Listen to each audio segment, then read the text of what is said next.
안녕하세요. 오늘도 함께 묵상하게 나온 여러분을 예수님의 이름으로 사랑하며 축복합니다.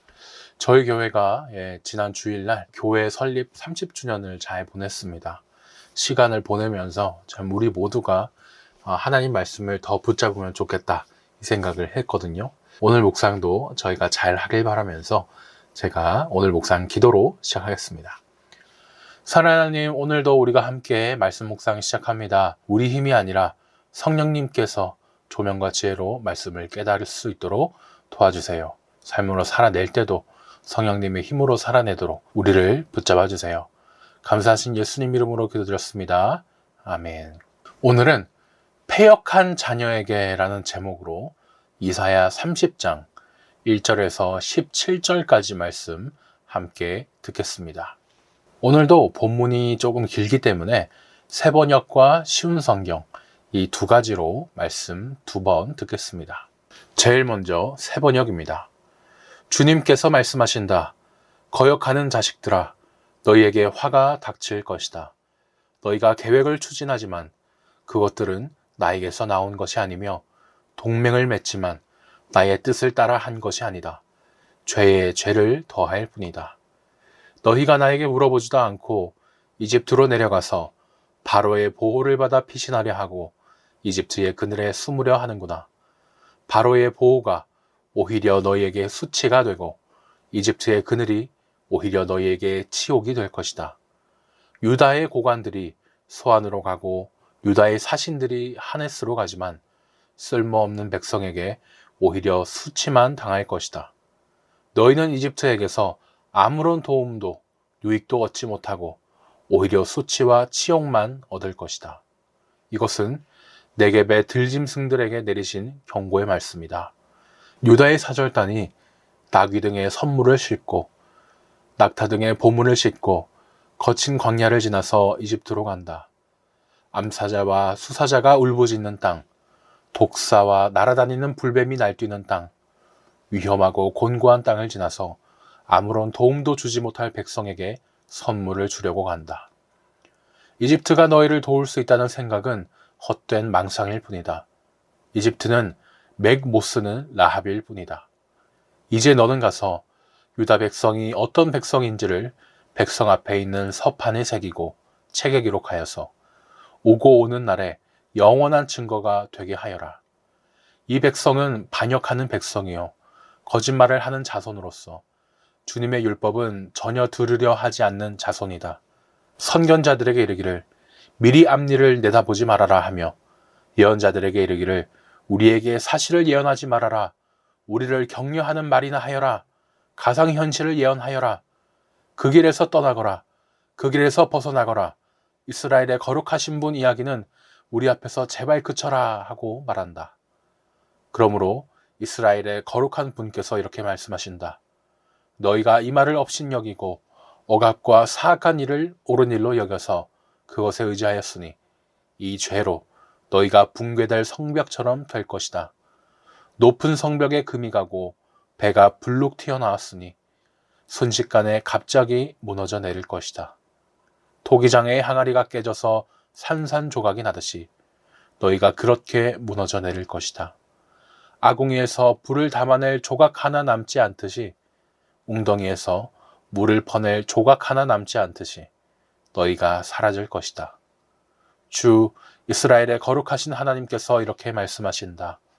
너희는 회개하고 마음을 편안하게 하여야 구원을 받을 것이며 잠잠하고 신뢰하여야 힘을 얻을 것이다. 그러나 너희는 그렇게 하기를 바라지 않았다. 오히려 너희는 이렇게 말하였다. 그렇게 하지 않겠습니다.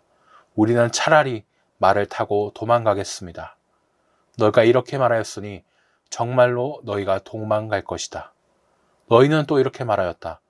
우리는 차라리 날랜 말을 타고 달아나겠습니다. 너희가 이렇게 말하였으니 너희를 뒤쫓는 자들이 더 날랜 말을 타고 쫓아올 것이다.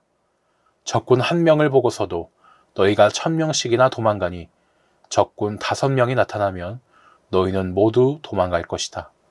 너희가 도망가고 나면 산 꼭대기에는 너희의 깃대만 남고 언덕 위에서는 깃발만이 외롭게 펄럭일 것이다. 아멘. 다음으로 쉬운 성경입니다. 여호와께서 말씀하셨다. 이 반역하는 자녀에게 재앙이 닥친다. 그들은 계획을 세울 때 내 뜻대로 세우지 않으며 다른 민족과 조약을 맺을 때에도 내 영에게 묻지 않는다. 그들은 죄에 죄를 더할 뿐이다. 그들이 먼저 내 뜻을 묻지 않고 이집트로 내려가 도움을 요청한다. 파라오의 도움을 받으려 하며 이집트가 그들을 지켜주기를 바란다. 그러나 너희가 파라오에게 피하는 것은 부끄럽게 될 뿐이며 이집트의 보호 아래 있는 것은 실망만을 안겨줄 뿐이다. 너희 관리들이 소안으로 가고 너희 사신들이 하네스로 가지만 이집트는 쓸모가 없는 민족이기 때문에 모두가 부끄러움만 당할 뿐이다. 도움도 유익도 주지 못하고 부끄러움과 망신만 당할 뿐이다. 이것은 남쪽 네게브의 짐승들에 관한 경고의 말씀입니다. 남쪽 네게브는 위험하고 거친 곳이다. 그곳은 수사자와 암사자가 가득하고 독사와 날아다니는 뱀이 가득한 땅이다. 이런 땅을 사신들이 강나귀 등의 물건을 싣고 다니며 낙타 등의 보물을 싣고 다닌다. 아무런 도움도 주지 못할 나라로 그것들을 싣고 간다. 이집트는 헛것이요 돕는다고 해봐야 아무런 쓸모도 없다. 그러므로 내가 그 나라를 가만히 앉은 라합이라고 불렀다. 이제 이것을 백성을 위해 판에 쓰고 책에 적어라. 장차 올 날을 위해 적어서 영원한 증거로 삼아라. 이들은 반역하는 백성이요 거짓말을 하는 자녀이므로 여호와의 가르침을 들으려 하지 않는다. 그들은 선견자에게 다시는 환상을 보지 마라 하고 예언자에게 이르기를 우리를 위하여 진리를 말하지 마라. 듣기에 좋은 말만 하고 달콤한 말만 하여라. 우리의 길을 막지 말고 길을 비켜주어라. 우리 앞에서 더 이상 이스라엘의 거룩하신 분에 관한 이야기를 하지 마라고 한다. 그러므로 이스라엘의 거룩하신 분이 이렇게 말씀하셨다. 너희가 이 말씀을 업신여기고 폭력과 거짓말만 일삼았다. 그러므로 너희는 이 죄값을 면치 못할 것이다. 너희가 높은 성벽에 금이 가는 것처럼 될 것이고 갑자기 무너져 산산조각이 날 것이다. 항아리가 깨져 산산조각이 나듯 너희도 그렇게 깨질 것이다. 아궁이에서 숯을 담아내지 못하고 물 웅덩이에서 물을 담아내지 못할 정도로 그렇게 완전히 깨질 것이다. 주 여호와 곧 이스라엘의 거룩하신 분께서 이렇게 말씀하셨다. 너희가 내게 돌아와 나를 의지하면 구원을 받을 것이다. 잠잠하고 나를 믿으면 힘을 얻을 것이다. 그러나 너희는 그렇게 하려 하지 않았다. 오히려 너희는 말하기를 아닙니다. 우리는 말을 타고 도망치겠습니다. 라고 하였다. 그러므로 너희가 그렇게 도망칠 것이다. 또 너희가 말하기를 우리는 빠른 말을 타고 달아나겠습니다. 라고 하였다. 그러므로 너희 뒤에 오는 사람도 빨리 뒤쫓아올 것이다.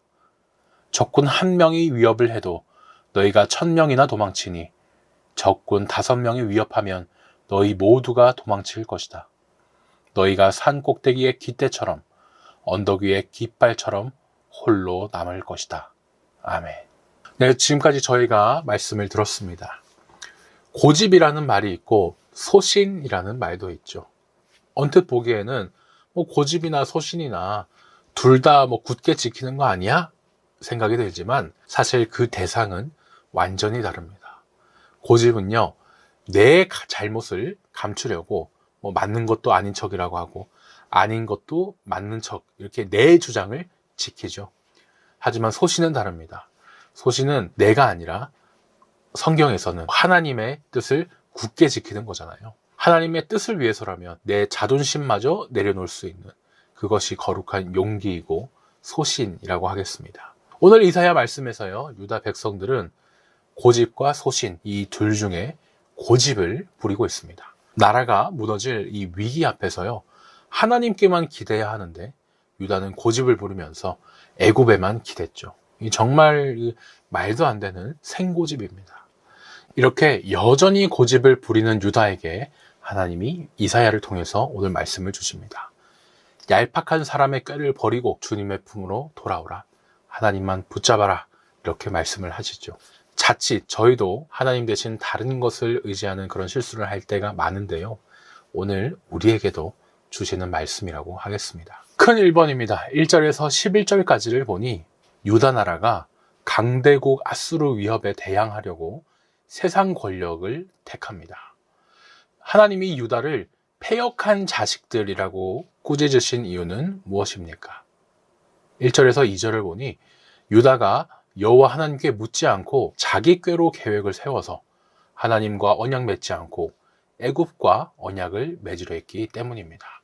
오늘 말씀은요, 약 2700년 전에 아수르가 예루살렘을 공격해 오려 할 때의 일입니다. 당시 유다의 높은 관리들이요, 어떻게 하면 이 아수르의 무서운 공격을 막을 수 있을까 고민을 하다가 한 가지 방법을 찾습니다. 사람의 생각으로 애굽이라는 나라와 동맹을 맺기로 한 겁니다. 위기일수록 하나님만 붙잡아야 되는데 이 정말 패역한 자식이죠. 사람을 붙잡고 특히 옛날 자신들을 노예로 부리기까지 했던 애굽을 붙잡습니다. 우리말로 패역된 자식들이라고 되어 있지만 원어로 보면요, 이건 단순히 패역한 게 아니고요, 하나님을 거부한, 반역했다라는 이런 뜻이 있습니다. 반역한 사람들, 자식들, 이런 뜻이겠죠. 하나님 말씀을 따르지 않은 것이기 때문에 하나님께 이제 반역을 한 것입니다. 유다 백성은 옛날부터 하나님 말씀을 들었습니다. 그리고 지금도 이사야 선지자를 통해서 하나님 말씀을 듣고 있죠. 하나님만 의지해야지 다른 나라와 동맹을 맺으면 안 된다, 이 사실도 너무나 잘 알고 있었습니다. 특히 애굽이라는 나라가 어떤 나라입니까? 출애굽기 그 내용을 유대인들은 모를 수가 없거든요. 그런데도 이 애굽을 붙잡겠다, 애굽으로 돌아가겠다라는 것은 엄청난 저주라는 것도 알았을 겁니다. 하나님께서 출애굽 때 애굽으로부터 벗어나게 해주셨는데도 그들이 다시 애굽으로, 다시 죄의 길로 그렇게 돌아가려 하고 있는 겁니다. 온 땅을 창조하신 주권자 대신에 한낱 피조물인 또 자신들을 그렇게 괴롭혔던 애굽에 다시 의지하려고 하고 있는 겁니다. 이제 이런 유다가 어떻게 될지 너무 뻔하죠. 하나님 없이 사람이 만든 안전장치는요, 절대 우리의 생명을 지켜주지 못하죠. 오히려 죽음을 불러오고 창피를 줄 뿐입니다. 2번입니다. 애굽을 의지한 유다가 얻게 될 결과는 무엇입니까? 3절에서 5절을 보니 애굽으로부터 도움은커녕 도리어 수치만 당할 것입니다. 유다의 사신들이요, 이제 엄청난 재물과 보물을 들고 우리 좀 도와주세요 하고 애굽에 부탁하고자 이제 찾아갑니다. 오늘 말씀에 있는 소안, 하네스라는 이제 도시들이 사신들이 찾아간 애굽의 도시들이죠. 사신들은요, 이 사자와 독사, 불뱀이 득실거리는 위험한 사막길을 지나서 애굽까지 갑니다. 근데 이렇게까지 애굽에 간들 아무 소용이 없습니다. 당시 애굽은 이빨 빠진 호랑이 신세였습니다. 아무런 도움도 주지 못하는 애굽을 유다는 뭔가 해줄 수 있는 나라라고 여전히 믿으면서 이 위험한 길을 어리석게 가고 있었어요. 나중에 애굽은요, 유다의 기대와는 달리 전혀 도움이 되지 못합니다. 오히려 유다 나라에 위험을 주고 망신만 주고 맙니다. 유다는요, 이제 아수르의 군대에 밀려서 속국이 되고 조공을 바치는 신세로 떨어지고 맙니다. 하나님이 아닌 엉뚱한 곳에서 구원과 보호를 찾은 결과, 그것이 이 실패와 부끄러움이었습니다. 3번입니다. 패역한 백성이 선견자들에게 요구하는 것은 무엇입니까? 10절에서 11절까지를 보니 바른 것을 보이지 말고 부드러운 말을 하라. 듣기 좋은 그런 거짓된 것을 말하라. 하나님을 우리 앞에서 떠나시게 하라. 그렇게 요구를 했습니다. 자기 꾀에 빠져 사는 유다 백성들을 보면요, 참 우습습니다. 온 우주를 다스리는 하나님은 전혀 두려워하지 않으면서 하나님 앞에서는 정말 티끌조차도 안 되는 그런 세상의 위협 앞에서는 막 벌벌 떨고 있는 거예요. 이사야 선지자는 이런 유다 백성을 향해서 하나님 말씀으로 바로 잡아주려고 하는데 유다 백성들은 이것도 거부합니다. 오히려 뻔뻔하게 선지자 보고 바른 길을 보여주지 말라고, 귀에 거슬리지 않게 부드럽고 좀 듣기 좋은 말만 들려달라고 얘기를 하죠. 유다 백성들은 겉으로는 예배를 드리는 것 같습니다. 하지만 그거는 매주 반복되는 종교의식을 치를 뿐이지 진심으로 예배드린 게 아니었어요.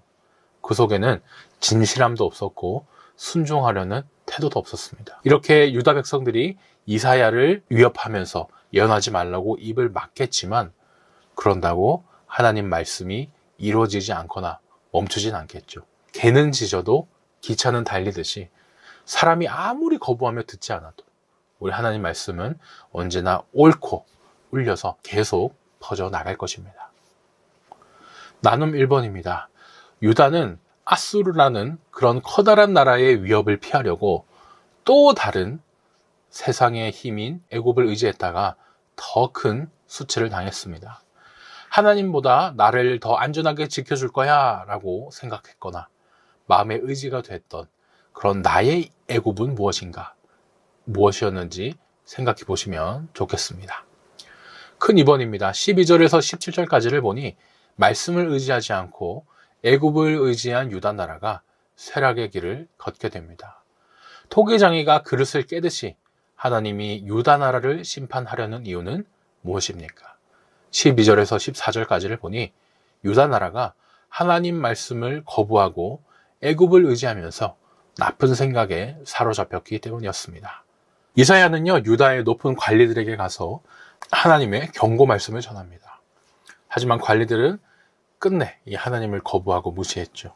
이스라엘 민족의 주인은 하나님이신데 그 주인인 하나님의 말씀을 이스라엘이 거부를 한 겁니다. 그렇게 하나님 말고 사람의 얄팍한 힘과 꾀로 이 위기를 벗어나려고 했죠. 이제 이스라엘이 어떻게 되겠습니까? 무서운 심판을 당하는 일만 남았어요. 마치 작은 틈이 생긴 담벼락이 처음에는 멀쩡해 보여도 계속 그 틈이 벌어져서 언젠가 갑자기 무너지는 그런 것처럼 유다가 겪을 심판도 이렇게 갑작스럽고 확실하고 철저하게 닥치게 될 것입니다. 마치 토기장이가 만든 항아리가 산산조각 나서 부서진 것처럼 그렇게 무너질 것입니다. 2번입니다. 회개하여야 구원을 얻을 것이라는 말씀을 거부한 유다는 결국 어떻게 됩니까? 15절에서 17절까지를 보니 아무리 빠른 말을 타고 도망쳐도 결국 적에게 쫓겨서 쇠락의 길을 걷게 된다고 합니다. 하나님은 정의로우신 분입니다. 그래서 죄를 지은 유다 나라를 반드시 심판하세요. 심판하실 수밖에 없습니다. 하지만 그래도요, 또 하나님은 유다 나라를 여전히 너무 사랑해 주십니다. 그래서 이 심판 전에 유다 나라 백성들 보고 제발 돌아오라고, 나에게 돌아오라고 말씀해 주시죠. 유다 백성들이 사는 길은요, 다시 하나님 품 안으로 돌아와서 하나님이 우리를 지켜주실 거야 믿으면서 조용히 이 하나님 안에 머무는 겁니다.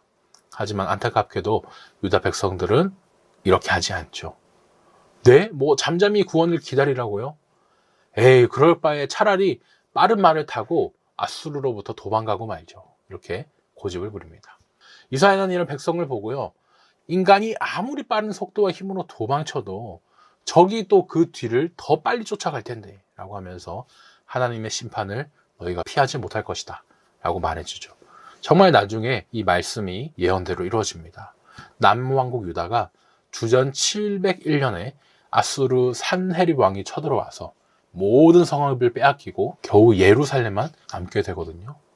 참 하나님의 말씀은 반드시 이루어지고 그 심판도 반드시 이루어지는구나, 이것을 알게 됩니다. 우리에게는요, 또 예수님 다시 오시는 날에 또 그날에 완전히 심판이 이루어질 것이다, 그것을 믿지 않습니까? 그때까지 우리 모두가 성령님 주신 힘으로 나의 꾀가 아니고 하나님만 붙잡고 예수님만 주님으로 모실 수 있으면 좋겠습니다. 다음 3번입니다. 하나님은 우리가 바쁘게 움직이면서 헛된 것을 의지하기를 멈추고 하나님 안에서 잠잠히 믿고 기다리기를 바라십니다. 이번 한 주간 내 힘으로 해결하려던 그런 분주함을 내려놓고 하나님께 맡겨야 할 것은 무엇인가 생각해 보시면 좋겠습니다. 기도 제목 나누겠습니다. 나의 삶에 있어서는 내 계획이 말씀을 보고 잘못되었음을 깨달았을 때 즉시 돌이키게 해주세요 라고 기도해 주시고, 우리 교회에 있어서는 세상의 힘과 나의 꾀보다 하나님 말씀을 더 믿으면서 잠잠히 기다리는, 버티는 우리 교회가 되게 해주세요 라고 기도하시면 좋겠습니다. 네, 오늘 말씀은 여기까지입니다. 한 주간 서늘해졌다가 더워졌다가 왔다 갔다 하는 날씨 속에 건강하시길 바라면서 저희는 우리 주님 부활하신 기쁜 주일날 뵙겠습니다.